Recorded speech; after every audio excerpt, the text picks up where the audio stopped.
మీన రాశి వారికి ఈ వారం చాలా అనుకూలంగానే ఉంది. సప్తమాధిపతి చతుర్థాధిపతి బుధుడు భాగ్యంలో ఉన్నారు. ద్వితీయ భాగ్యాధిపతి అయిన కుజుడు దశమంలో ఉన్నారు. కెరీర్ పరంగా అవి చాలా అనుకూలంగా ఉంటుంది. ఉద్యోగ ప్రయత్నాలు ఎవరైతే చేస్తున్నారో మంచి అవకాశాలు కలిసి వస్తాయి. వ్యాపారం మునుపటి కంటే వీళ్ళు బాగుంటుంది. వీరికి ఏళ్ళు నడుస్తుంది. జన్మరాశిలో స్థితి అంత అనుకూలంగా లేదు, కానీ ద్వితీయ స్థానం బాగుంది, సప్తమాధిపతి బాగుంది, వీళ్ళకి పంచమాధిపతి బాగుంది. కాబట్టి సంతానపరంగా వ్యాపారపరంగా మంచి అవకాశాలు కలిసి వస్తాయి. రాబడి బాగుంటుంది. కష్టం తగిన ప్రతిఫలం ఉంటుంది. మీరు ఎంత కష్టపడతారో అంత ఫలితం ఉంటుంది. ఇక్కడ 10% కష్టపడితే 10% రిజల్ట్స్ ఉంటుంది, 100%కి 100 ఉంటుంది.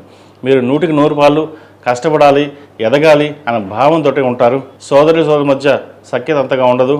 ఏదైనా సరే మీ కష్టార్జితంలో మనం వెళ్ళాలి, 10 మందికి ఉపయోగపడాలి, ఎవరు ఏమనుకున్నా సరే భగవత్ సంకల్పంతో మనం ముందుకు వెళ్ళాలి అనే భావంతో ఉంటారు. ఖర్చులు కూడా నియంత్రించుకునే వ్యవహార శైలిలో ఉంటారు.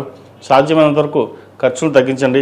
రాబడి బాగున్నప్పుడు దాన్ని సేవింగ్స్ చేయడం అనేది చెప్పదగిన సూచన. అదేవిధంగా సాఫ్ట్వేర్ రంగం కావచ్చు, రియల్ ఎస్టేట్ రంగం కావచ్చు, ఆధ్యాత్మిక రంగంలో కావచ్చు, పూజా స్టోర్కి సంబంధించిన వ్యవహారాలు కావచ్చు, చిరుస్థాయి వ్యాపారస్తులకు, కూరగాయల వ్యాపారస్తులకు, పూల వ్యాపారస్తులకు, కాస్మెటిక్స్, బ్యూటీషియన్స్, టెక్నీషియన్, ముఖ్యంగా సినీ కళారంగాల వారికి కాలం అనుకూలంగా ఉంది. వచ్చిన అవకాశాలని చేజార్చకుండా చేయడం అనేది చెప్పదగినది. వచ్చిన ప్రతి పనిని దైవానుకూలంగా తీసుకుని ముందుకు వెళ్ళడం చెప్పదగినది. కోర్టు వ్యవహారాలు సానుకూలపడతాయి. రావాల్సిన బెనిఫిట్స్ ఏవైతే ఉన్నాయో మీకు వచ్చే విధంగా గ్రహగతులు గోచరిస్తుంది. అదేవిధంగా లాభాధిపతి వ్యయాధిపతి అయిన శని జన్మరాశిలో అంత అనుకూలంగా లేదు వీరికి. అష్టక వర్గులోను, సర్వాష్టక వర్గులోను.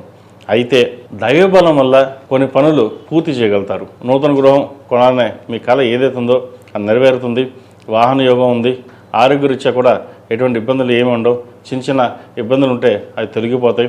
ముఖ్యంగా ఆహార నియమాలు సాధ్యమైనంత వరకు మీరు పాటించగలుగుతారు. పాటించకపోతే కొన్ని ఆహార నియమాలు పాటించడం, లేకపోతే గ్యాస్ట్రిక్ అసిడిటీ ఉండే అవకాశం గోచరిస్తుంది.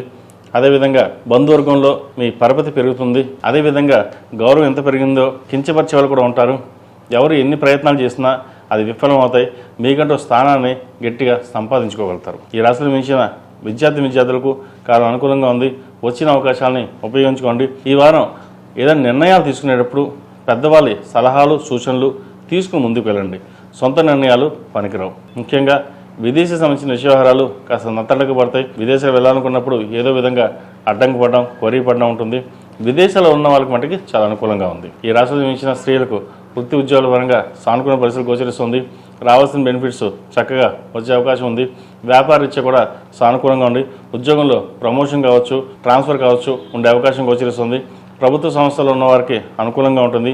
రాజకీయ రంగంలో వారికి ఈ వారం చాలా అనుకూలంగా అని చెప్పొచ్చు. చేసే ప్రతి పనిలోనూ కష్టం కనిపిస్తుంది.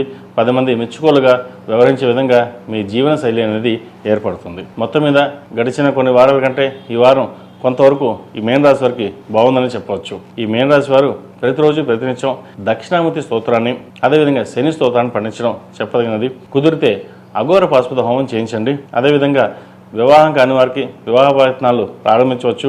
అయితే ప్రస్తుతం మూడం కాబట్టి మూడాల సంబంధం చూడొద్దని చెప్పి కొంతమంది అంటారు, కొంతమంది చూడొచ్చు.